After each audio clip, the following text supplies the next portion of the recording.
เธ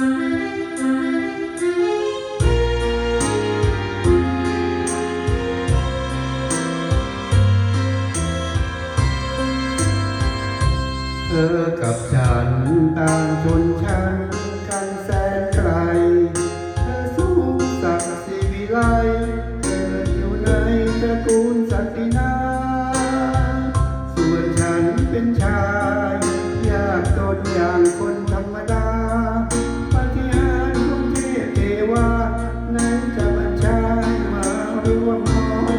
รข้าของเราต่างกันราวฟ้ากับดินฉันต้องกลับกำทำกินตะวันตกดินมิอาจหลับนอนแต่ฐานะเธอเสพสุขอยู่บนมัจจทร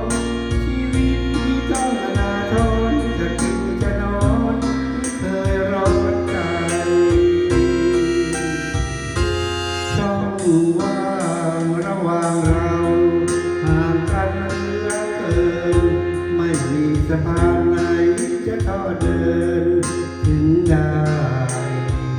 ถึงเธอไม่คิดรังเกียจประเกียดเธอสูงเกินใจความรักความใคร่ไม่อาจร่วมฝัน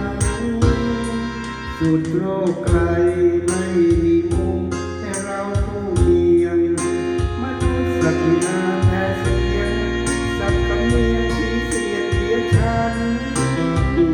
สถานที่เดียวที่เราอาจนอนร่วมกันไม่มีศักดินาชนชั้นสถานที่นั้นคือเดินแต่ก่อน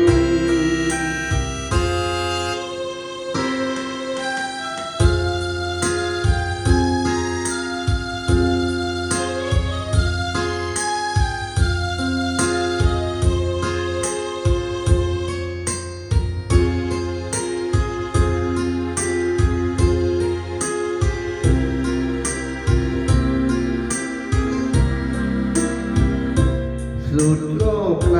ไม่มีมุมให้เราคู่เคี